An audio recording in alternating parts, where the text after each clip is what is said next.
Would you believe a dry faucet could take down an entire OA's control? One man turned a single valve, and within 72 hours, his whole neighborhood woke up and fought back. This isn't just a story about water. It's a story about courage. It was 6:30 a.m. when Nathaniel Cole heard it, a low, hollow groan from the kitchen pipes, echoing through the quiet house as dawn barely broke over the ridge behind their backyard. He twisted the faucet, expecting the comforting rush of water to greet him. Nothing, just a cough of air, a clatter deep in the pipes, then silence. Nathaniel frowned. He tried the sink in the laundry room, then the downstairs bathroom, then even the spigot outside by the garden. Nothing, no water anywhere. For a second, he wondered if they'd forgotten to pay the water bill. But he handled all utilities on autopay, never missing a payment. No emails, no alerts. It didn't add up. Then he saw it, a single, stark white sheet taped to their front door, right under the brass handle. Across the top, bold red ink screamed, "Not to see off vo adi owen way ruse rest owen." Nathaniel ripped it off the door, eyes scanning the words that would change everything. Due to repeated violations of the Hawthorne Ridge Landscaping Water Conservation Mandate, your property is hereby suspended from all shared utility services for a period of 14 days or until remittance of fees and corrective measures. At the bottom, a QR code. A payment link demanding a $9.50. Nathaniel felt heat rising in his face. Water restriction violation. That had to be a joke. He'd cut sprinkler use by half, installed a drip system last year, and let half their backyard grass turn brown during the drought. He'd even encouraged neighbors to conserve. And now this. The HOA was using water as a weapon. Still gripping the notice, Nathaniel turned back toward the street, just in time to see a green utility cart with HOA COMPANC stenciled on the side pulling away from the curb. A man in a high-vis vest sat behind the wheel, sunglasses hiding his eyes, clipboard in hand. The man didn't even glance at Nathaniel. "Why?" Nathaniel shouted, jogging barefoot down the driveway. The cart paused. Slowly it pulled over, the soft whir of the electric motor filling the morning air. The man stepped out, late 30s, square jaw, regulation buzz cut, and the kind of smug smirk you only see on people who think they're untouchable. "Morning," the man said, flatly. Nathaniel held out the notice, rage in his eyes. "Is this your doing?" The man didn't even look at the paper. "You exceeded your permitted gallons for non-essential use. The board approved a suspension. You'll get your water back once the fee is paid." Nathaniel let out a short, humorless laugh. "That's not how this works. You can't just cut off a family's entire water supply." The man raised an eyebrow. "Actually, I can. Section 4.7.2 of the Hawthorne Ridge Homeowners Association Charter allows us to restrict shared utility access in cases of community endangering waste. I don't use HOA water." Nathaniel snapped. "This house has been on city water since 1985. Not anymore." The man replied calmly. "As of the infrastructure rezoning last year, water routing is under the Hawthorne Ridge Joint Utility Agreement, consolidated under HOA oversight for environmental control." Nathaniel felt a cold drop in his stomach. He remembered that meeting last fall. Only a handful of homeowners showed up because the HOA offered free wine and cheese, talking about lighting upgrades and new dog parks. He remembered seeing water system modernization buried in the agenda. They slipped it in quietly while no one was looking. "This is illegal," Nathaniel said, voice low. The man's grin widened. "Feel free to file a complaint. Do it after you pay the fine." And with that, he stepped back into the cart, turned, and drove away, leaving Nathaniel standing barefoot on the driveway, clutching a piece of paper that was now a declaration of war. 20 minutes later, Sarah came downstairs, towel around her neck, her hair damp from morning yoga, a crease of concern on her brow. "The shower didn't work," she said, wiping sweat from her face. "What's going on?" Nathaniel handed her the notice, and for a moment, they stood there in silence. Sarah scanned it quickly, her jaw tightening. Nathaniel knew that look, calm, controlled fury. Sarah had worked part-time as a policy analyst for the state's Department of Environmental Protection for 8 years. If anyone knew the limits of municipal and private water rights, it was her. "They can't do this," she murmured, shaking her head. "But they did," Nathaniel replied, his voice cold. They both glanced toward the stairs, where Lizzie, their teenage daughter, would be waking up soon. She would need to brush her teeth, rinse off before school, eat breakfast. They had no water. Nathaniel turned back to the kitchen, opening the garage to pull out the emergency water jugs he kept from his army days. 10 gallons just in case. Today was just in case. By noon, word had spread. 5 other houses on their street had received the same notice. Elderly neighbors knocked on their door, terrified and shaking, asking if it was a mistake. It wasn't. The HOA had declared war on their own community. But what they didn't know was that they had picked the wrong man to fight. That evening, Nathaniel would discover a forgotten document in a dusty attic trunk that would change everything. A deed. A promise. A buried secret. And the first spark of a plan that would bring the OA's corrupt empire to its knees. That night, the house was too quiet. Not the peaceful kind of quiet, but the heavy, brittle silence that seeps into your bones when every creak sounds like a warning. Sarah sat at the kitchen table, flipping through old policy binders, tapping notes into her phone, her eyes sharp with focus. Lizzie was asleep, but Nathaniel knew it was the restless sleep of a child who hadn't washed her face, hadn't brushed her teeth, and sensed something was wrong. Nathaniel stood by the window, looking out at the dry, withered lawn, then at the Hawthorne Ridge Reservoir glinting cold under moonlight beyond the trees, a silent reminder of everything at stake. "I'm going up," he said. Sarah didn't look up, only murmured, "The blue trunk. Careful, the latch is rusted." He nodded, climbing the attic stairs into the dusty dark, where the air smelled of old wood, cardboard and memory. There it was, the blue trunk, buried under Christmas lights, photo albums, and a box marked, "Dad's Army Stuff." Nathaniel took a breath, flipped the latch. It groaned like a ghost. Inside were maps, ledgers, yellowed envelopes, and at the bottom, a manila folder marked in block letters. Hawthorne Ridge Reservoir 47B Transfer Agreement, Restricted. He opened it. His name. The parcel number. The notary stamp. The date. 2002. Nathaniel's eyes froze on one line: owner retains full water rights.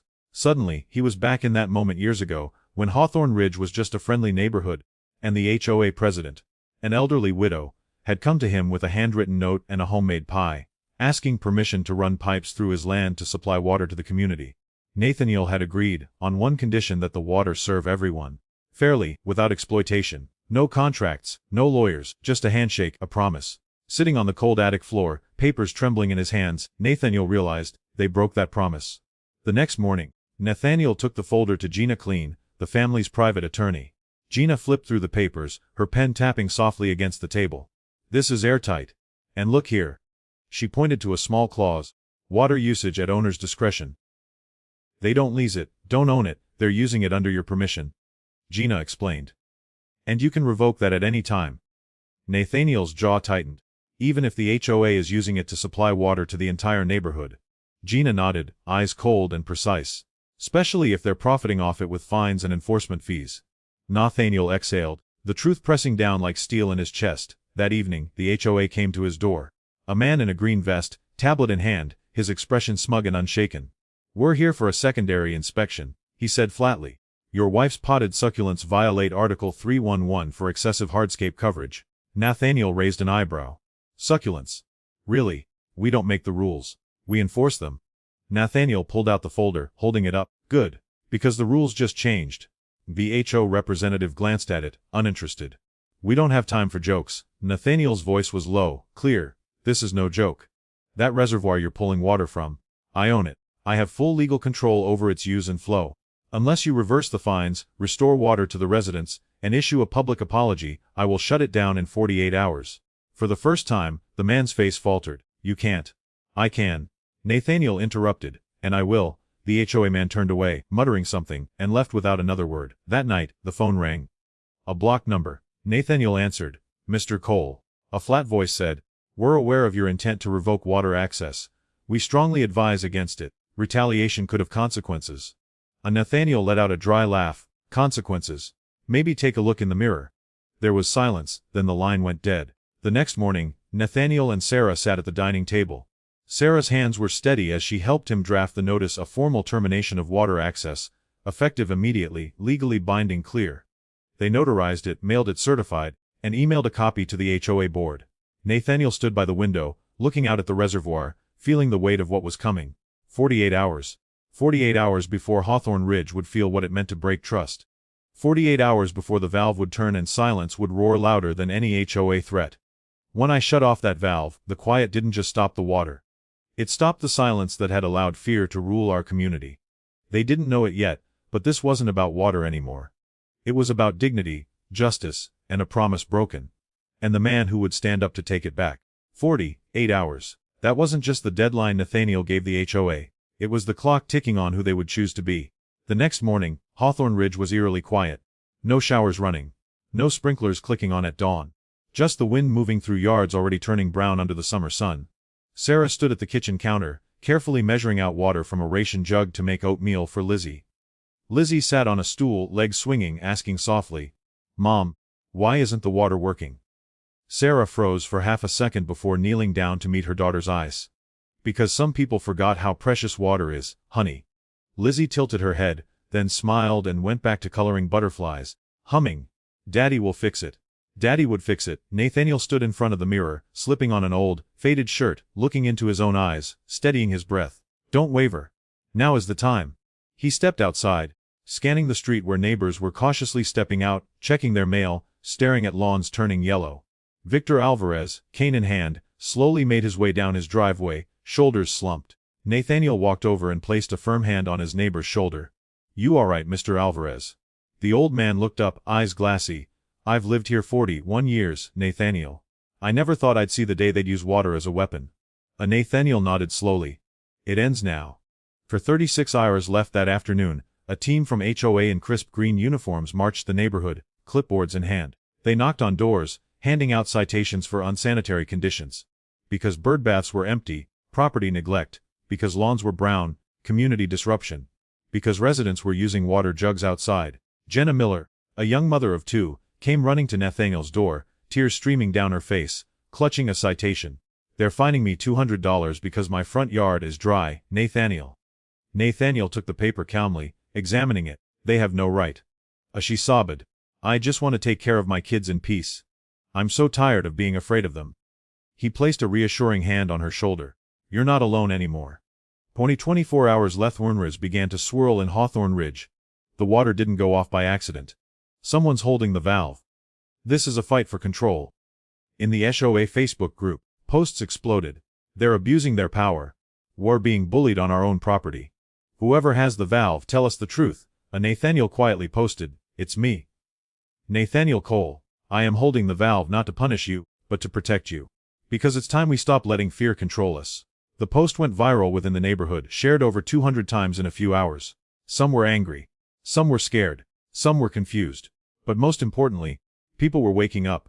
The 12 hours left, a sleek black SUV rolled up in front of Nathaniel's home, 4 men in suits stepping out, no HOA logos, just cold quiet intimidation. They knocked. Nathaniel opened the door, standing tall, eyes calm. "What do you want?" One of them held out a folder. "We represent the HOA. You will turn the water back on." Nathaniel met their gaze, unwavering. "I gave you a choice. 48 hours. You still have 12. The man's voice dropped. "If you don't turn it back on, there will be consequences." Nathaniel's lips curled into a thin smile.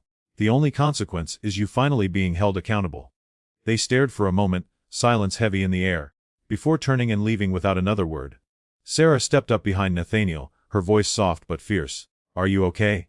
Nathaniel looked into her eyes. "For the first time in a long time, I am."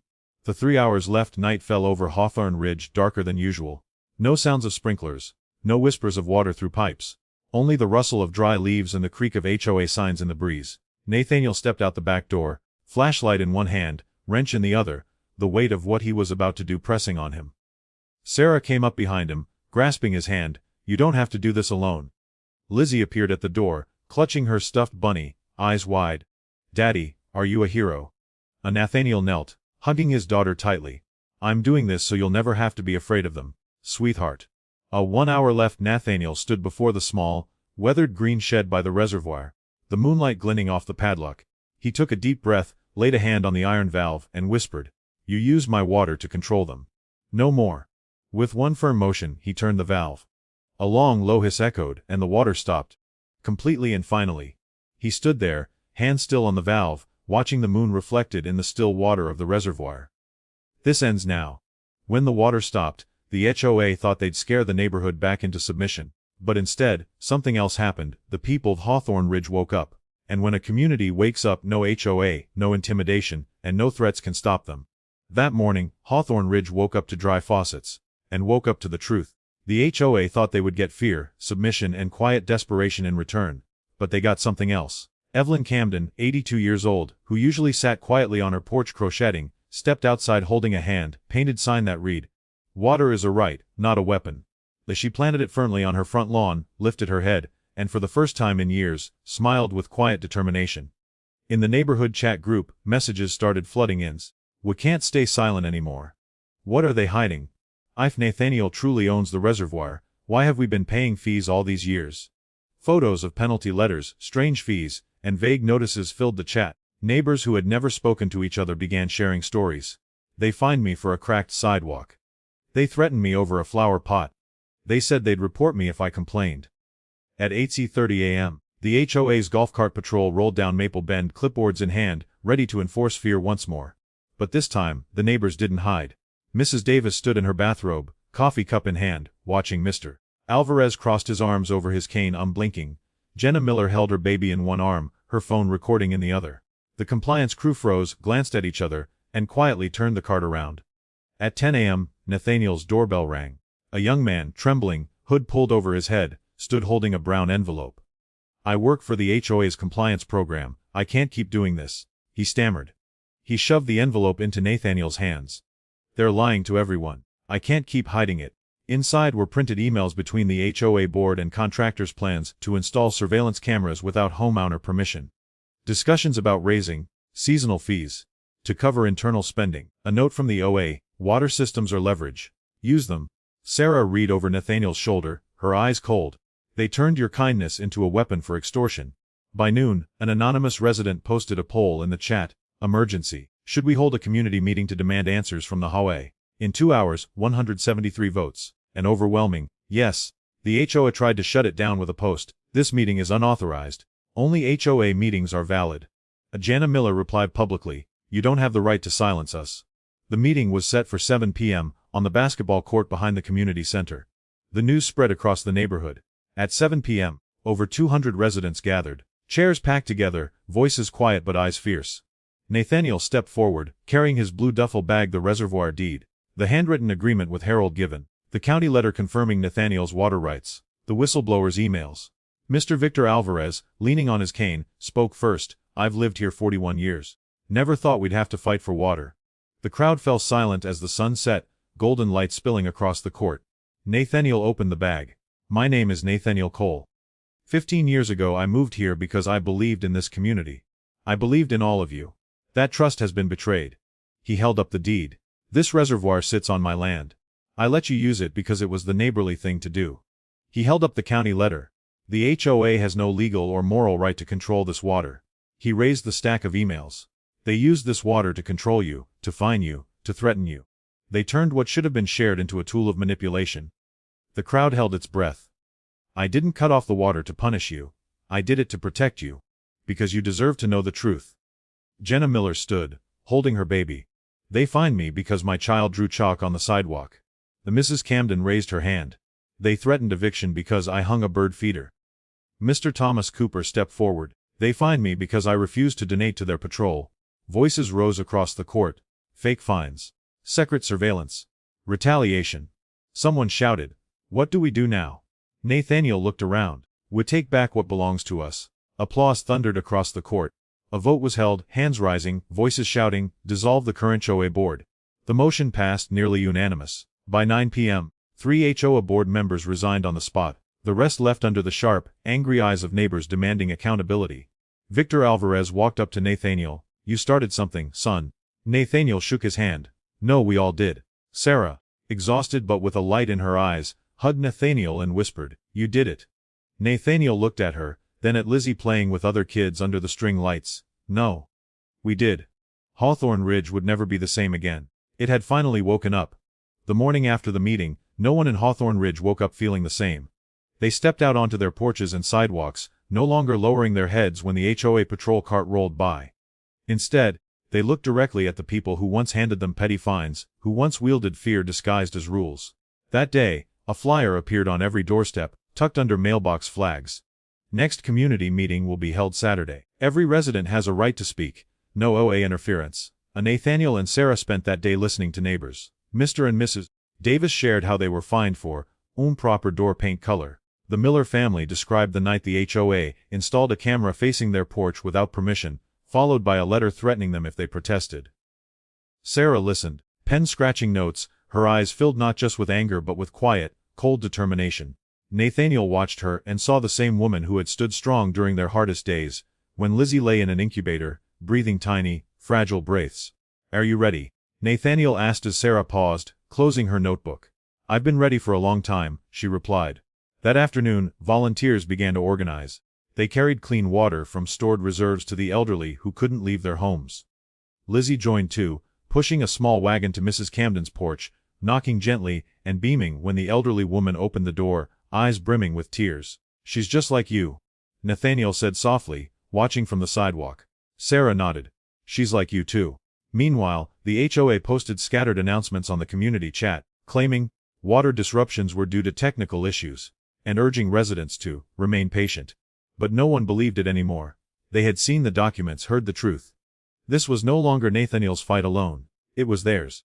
That evening, Nathaniel stood in his yard as the wind rustled through the maple trees, leaves whispering in the glow of porch lights.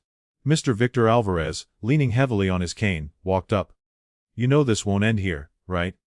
Victor said, voice gravelly but clear. "I know," Nathaniel answered. "We've been silent too long. It's time we take back what's ours." Nathaniel gripped his hand firmly. "I won't let them do this again." The next day, the HOA delivered letters to every home, declaring that water access would be restored, but only if residents paid fines, signed agreements and pledged to comply with HOA water usage rules. This time no one signed. Instead, Jenna Miller, the young mother once threatened because her child drew chalk on the sidewalk, organized a small gathering on the same basketball court where the historic meeting had been held. "We don't need them to live," Jenna declared, holding her child in one arm, her eyes unwavering. "We don't need them to tell us when we can have clean water, when we can plant flowers, when our children can draw on the sidewalk." Applause rippled through the crowd. Residents began discussing forming a new, transparent neighborhood council, one that would serve the people, not control them. They invited Nathaniel to join. He paused before responding. "I'll help, but I don't want to control. We will build this together." Over the next few days, change began to take root. Neighbors who had never spoken before greeted each other in passing. Children played freely, no longer afraid of chalk drawings bringing fines. Volunteers distributed water to the elderly and checked in on those who lived alone. Sarah worked late into the evenings, helping a team of volunteer lawyers dissect the old HOA bylaws, discovering multiple illegal clauses, and preparing a collective lawsuit for fraud and harassment. Nathaniel returned to the reservoir, its calm surface mirroring the clear blue sky above. He placed his hand on the valve, breathing deeply, remembering Harold Given's words from years ago. "Water isn't just water, son. It's life. It belongs to everyone if it's shared." Hawthorne Ridge was beginning to wake up, not just with flowing water, but with collective courage, a sense of freedom, and a unity that had long been missing. And it all started with a shut-off valve, a family who refused to stay silent, and a community that finally decided to say, enough. 2 days after the neighborhood meeting, Hawthorne Ridge felt different. The air was clearer. The quiet wasn't heavy with fear anymore, but was instead a calm before something new, something right. Early that morning, Nathaniel and Sarah sat at the kitchen table, steam rising from their mugs of coffee, Lizzie quietly coloring butterflies on the back of an old envelope. "You think they'll come today?" Sarah asked, flipping through the notes and legal documents she and the volunteers had compiled. "They will," Nathaniel replied. "They're losing control, and they know it." At 10 a.m., an unmarked black SUV rolled slowly down Maple Bend, stopping in front of the Coles driveway. 2 men in suits stepped out, holding leather folders, their polished shoes crunching on the gravel. Nathaniel stepped outside before they could knock. "Mr. Cole," one of them said, "we're here to discuss a resolution on behalf of the HOA." Nathaniel's jaw tightened. "Resolution? You mean you're here to negotiate because you've lost leverage?" They exchanged glances before one replied, "We'd like to avoid legal complications and disruptions." Nathaniel glanced back at Sarah, who was standing in the doorway, arms crossed, unwavering. He turned back. "The only disruption here is your misuse of power." One of the men tried to smile, but it was thin, forced. "We're prepared to restore water immediately if residents agree to reinstate their HOA dues, sign compliance agreements, and drop any pending legal actions." Nathaniel's eyes narrowed. "No." They flinched. "Excuse me, no," Nathaniel repeated, his voice calm, unwavering. "You don't get to weaponize water to force compliance. You don't get to threaten people and call it community service." They tried to speak, but Nathaniel stepped closer.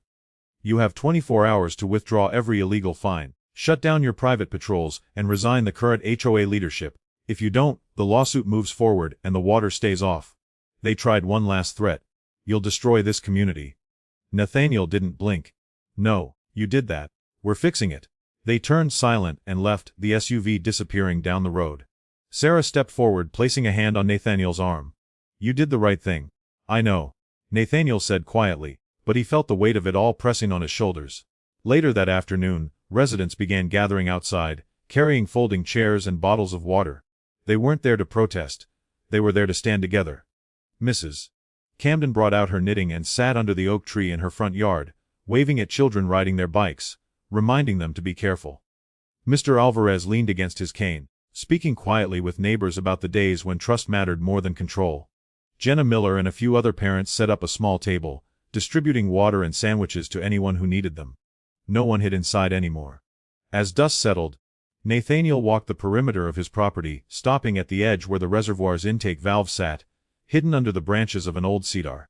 The sunset reflected on the water, painting it in hues of gold and soft pink, a quiet promise of hope. He unlocked the small access shed and stepped inside. The valve stood there, waiting. Nathaniel placed his hand on it, remembering the day Harold Given had handed him the key, telling him, "This is for the good of the people, son." Nathaniel closed his eyes, taking a deep breath, before slowly turning the valve open. The pipes groaned softly, like a beast stirring from a long sleep. Then, the faint hiss of water returned, flowing back into the lines that fed Hawthorne Ridge. Water returned to sinks and bathtubs, to garden hoses and sprinklers. Faucets sputtered, then sang with the clean flow, and the sound of children laughing returned as they filled buckets, watering plants that had wilted in the days of forced drought. At that moment, the power that the HOA had wielded was gone, because the water was never theirs. Nathaniel walked back home, the gravel crunching under his boots, feeling lighter than he had in weeks. Sarah met him at the door, her eyes glistening. "It's done?" she asked. "It's done," Nathaniel confirmed. That evening, neighbors gathered in the Coles yard, some bringing casseroles, others baked bread, others simply bringing themselves. It wasn't a party, but it was a celebration of sorts, a reminder that they were stronger together. They sat around, sharing stories of what they had endured, of the fines, the threats, the fear that had kept them quiet.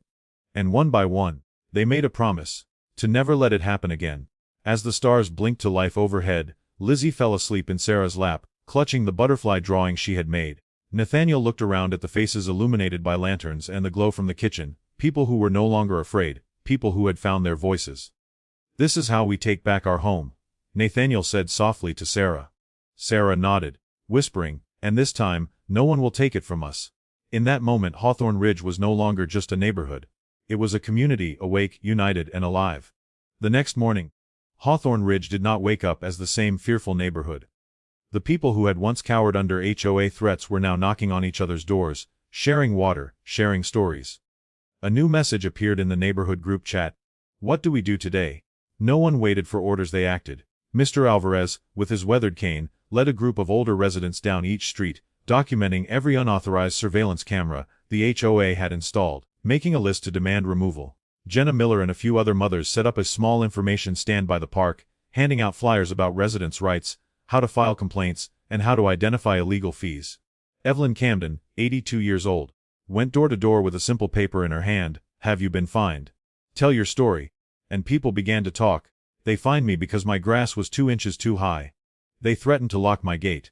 They forced me to pay for security that never came." Every story was documented, every unfair fine, every threat. By afternoon, an impromptu gathering formed on Nathaniel's front lawn. No microphones, no speakers, just voices. "We've been lied to.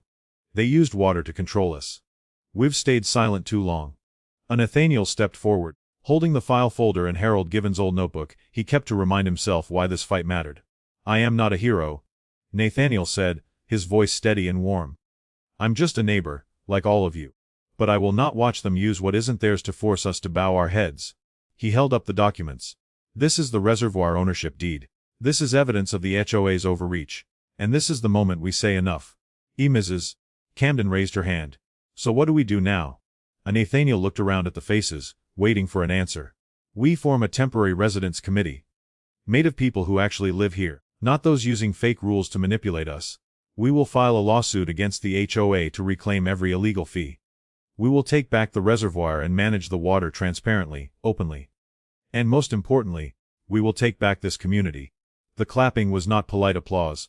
It was the sound of people reclaiming their voice, reclaiming courage that had been stolen. Sarah stepped up beside Nathaniel, pride in her eyes.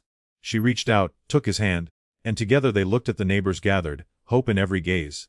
"Where do we start?" someone asked. Nathaniel replied, "We start by standing together." That evening, porch lights turned off early. Flashlights lit up sidewalks. Small groups gathered, creating lists, dividing tasks. Someone would handle legal filings, someone would manage communication, someone would help elderly neighbors file complaints. The heavy tension that once choked Hawthorne Ridge was gone, replaced by a collective readiness to fight back. Inside their small kitchen, Nathaniel pulled Sarah into a tight embrace. Lizzie wrapped her arms around them both, their family standing together, breathing in the weight of this moment. "Tomorrow will be harder," Sarah whispered. "I know," Nathaniel said. "But at least we're not alone anymore." Outside, crickets chirped, wind rustled the dry leaves along streets that had once been silent witnesses to fear. Now, those streets were witnessing an awakening. Tomorrow, they would go to the community center. They would stand there, one by one, demanding accountability, demanding truth, demanding fairness. Tomorrow, Hawthorne Ridge would no longer be a place where those in power used water to control people. They would take it all back, starting with their trust in each other. When I turned that valve to let the water flow again, the air seemed to shift across Hawthorne Ridge. Sprinklers sputtered back to life, kids ran laughing through the streams, and neighbors came out, blinking in the morning sun, realizing they were free. The HOA tried to claim it was a system restoration, but the truth was out, and they knew it. Their threats meant nothing now. Mr. Alvarez, leaning on his cane, lifted his eyes toward me from across the street and simply nodded. Jenna Miller waved from her porch, her toddler giggling in the spray of the hose they had finally dared to use again. Even Mrs. Camden, frail but proud, hung a small sign on her porch that read, "Community is stronger than control." That evening, we held a true neighborhood gathering on the lawn by the reservoir. No HOA paperwork, no clipboard inspections. Just families bringing casseroles, coolers of lemonade, and folding chairs. Music played softly from someone's speaker, mixing with the sounds of children chasing each other across the grass. I stood with Sarah, watching Lizzie and her friends laugh, their bare feet wet in the cool grass. For a moment, it felt like the world was exactly as it should be, and that's when it hit me. It was never about the water.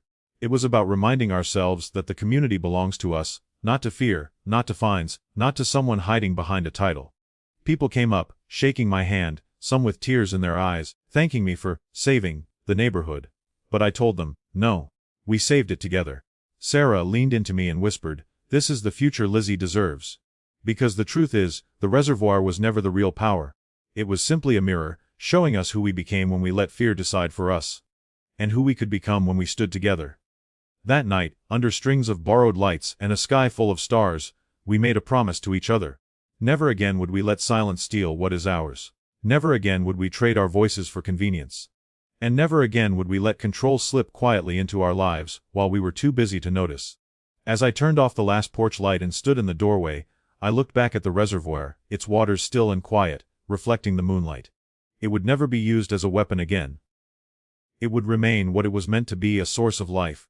For everyone, equally. And that, I realized, is what true community looks like. If this story sparked a fire inside you, hit like so more people can hear the truth. Don't forget to subscribe for more real stories about communities rising up together. And share this video with someone who needs to know they have the power to stand up too.